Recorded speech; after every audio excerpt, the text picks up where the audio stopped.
എല്ലാവർക്കും നമസ്കാരം. ഇന്നത്തെ ടോപ്പിക് എന്ന് പറയുന്നത് വർഷിപ്പ് നേച്ചർ എന്നാണ്. മറ്റൊന്നുമല്ല, നമ്മുടെ ചുറ്റുമുള്ള ഈ പ്രകൃതിയെ ആരാധിക്കുക എന്നുള്ള വളരെ പ്രധാനപ്പെട്ട ഒരു കാര്യമാണ്. ഇത് ഒരുപക്ഷെ അല്പം വിവാദമാകാൻ സാധ്യതയുള്ള ഒരു ടോപ്പിക്കാണ്. എന്ന് വെച്ചാൽ ചിലർക്കെങ്കിലും തോന്നിയേക്കാം ഞാൻ ഈ പറയുന്ന കാര്യങ്ങൾ, അല്ലെങ്കിൽ ചാണക്യൻ അന്ന് പറഞ്ഞ കാര്യങ്ങൾ ഇന്നത്തെ കാലത്ത് നമുക്ക് ആപ്ലിക്കബിൾ അല്ല, അതൊരു അന്ധവിശ്വാസമാണ് എന്ന് നമുക്കൊരു പക്ഷേ തോന്നിയേക്കാം. പക്ഷേ ഇവിടെ അന്ധവിശ്വാസത്തിൻ്റെ കാര്യമല്ല പറയുന്നത്.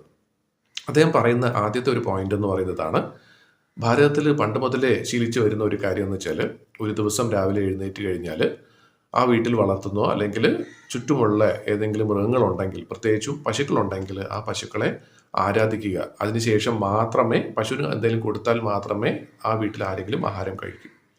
ഈ ഒരു കാര്യം ഒരുപക്ഷെ ഇന്നത്തെ കാലത്ത് വളരെ വിചിത്രമായിട്ട് തോന്നിയേക്കാം. ഇതൊരു അന്ധവിശ്വാസമല്ലേ? ഒരു പണ്ടത്തെ കാലത്തെ ആളുകൾ ബുദ്ധിയില്ലാത്തതുകൊണ്ട് ചെയ്തതാണ്. ഒരിക്കലും അല്ല, ബുദ്ധി ഇല്ലാത്തതുകൊണ്ട് ചെയ്തതല്ല, ബുദ്ധി ഉള്ളതുകൊണ്ട് ചെയ്തതാണ്.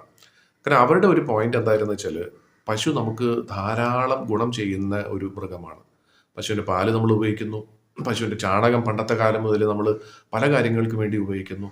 ഇതേപോലെ തന്നെ നമുക്ക് ചുറ്റുമുള്ള എന്തും, അതൊരു മൃഗമായിക്കോട്ടെ, ഒരു മരമായിക്കോട്ടെ, ഒരു ചെടി ആയിക്കോട്ടെ, അവയെല്ലാം നമ്മൾ ആരാധിക്കുക. പിന്നെ ആരാധിക്കുക എന്ന് പറഞ്ഞാൽ അവർക്കൊരു അമ്പലം കെട്ടിക്കൊടുക്കുക എന്നുള്ളതല്ല ഇവിടെ ഉദ്ദേശിക്കുന്നത്. അവയെ ബഹുമാനിക്കുക, സ്നേഹിക്കുക എന്നുള്ളതാണ്. അപ്പോൾ നമുക്ക് എല്ലാവർക്കും അറിയുന്ന മറ്റൊരു ഉദാഹരണത്തെക്കുറിച്ച് പറയാം. നമുക്കെല്ലാവർക്കും അറിയാം, എല്ലാ വർഷവും കഴിയുന്തോറും വേനൽക്കാലം വരുമ്പോൾ ചൂട് കൂടി വരികയാണ്.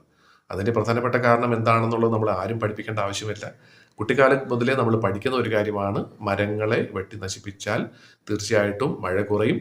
അതിൻ്റേതായിട്ടുള്ള പല ഭവിഷ്യത്തുകളും നമ്മൾ അനുഭവിക്കേണ്ടി വരും, നമുക്കറിയാം. എന്നാലും നമ്മളും അറിഞ്ഞോ അറിയാതെയോ മരങ്ങളെ വെട്ടി നശിപ്പിക്കുന്നു.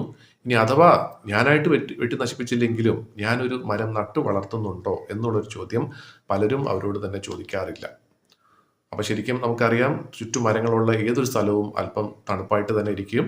അതേപോലെ തന്നെ അധികമായിട്ട് മഴ വന്നാലും മണ്ണ് ഒലിച്ചു പോകാതിരിക്കാനും സഹായിക്കും. ഇതെന്തായാലും ഞാൻ ആ ടോപ്പിക്കിലേക്ക് കടക്കുന്നില്ല. പക്ഷേ നമ്മൾ എപ്പോഴും ചിന്തിക്കേണ്ട ഒരു കാര്യം, ഈ പ്രകൃതിയിൽ ഒരു ബാലൻസ് ഉണ്ട്. ആ ബാലൻസിന് എതിരായിട്ട് നമ്മൾ എന്തെങ്കിലും ഒരു കാര്യം ചെയ്താൽ തീർച്ചയായിട്ടും പ്രകൃതിക്ഷോഭം പല രീതിയിലും സംഭവിക്കും. അപ്പോൾ അത് വരാതിരിക്കാനായിട്ട് ബുദ്ധിപരമായിട്ട് നമുക്കും ചിന്തിക്കാം. അപ്പോൾ പറഞ്ഞു വരുന്ന പോയിന്റ് ഇതാണ്, നമ്മൾ ഈ മൃഗങ്ങളെ എന്താ പറയുന്നത്, കൊല്ലുന്നോ അതിനെ കൊന്ന് തിന്നുന്നോ എന്നുള്ളത് നിങ്ങൾക്ക് ഓരോരുത്തർക്കും തീരുമാനിക്കാൻ പറ്റുന്ന ഒരു കാര്യമാണ്. പക്ഷെ അതേ സമയത്ത് തന്നെ മൃഗങ്ങളെ സംരക്ഷിക്കാനും ബഹുമാനിക്കാനും സ്നേഹിക്കാനും നമുക്ക് പഠിക്കാൻ പറ്റുമെങ്കിൽ തീർച്ചയായിട്ടും നമുക്ക് ജീവിതത്തിൽ ഒരുപാട് കാര്യങ്ങൾ നേടിയെടുക്കാനും മനസ്സിലാക്കാനും സാധിക്കും. നമ്മളെപ്പോലെ തന്നെ, കഴിഞ്ഞ ഒരു വീഡിയോയിൽ പറഞ്ഞ പോലെ തന്നെ, ഈ മൃഗങ്ങൾക്കും നമ്മളെപ്പോലെ തന്നെ ജീവിക്കാനുള്ള അവകാശമുള്ളതാണ്. അപ്പം എന്തിനാണ് വെറുതെ നമ്മൾ അവരെ കൊല്ലുന്നത് എന്നുള്ളതിനെക്കുറിച്ചും ഒന്ന് ചിന്തിക്കാം. എല്ലാവർക്കും ഈ ഒരു ചിന്ത അവരുടെ ജീവിതത്തിൽ കൊണ്ടുവരാനും സാധിക്കട്ടെ. അതുവഴി പല പല നല്ല കാര്യങ്ങളും ചെയ്യാൻ സാധിക്കട്ടെ എന്ന് ആശംസിച്ചുകൊണ്ട് നിർത്തുന്നു.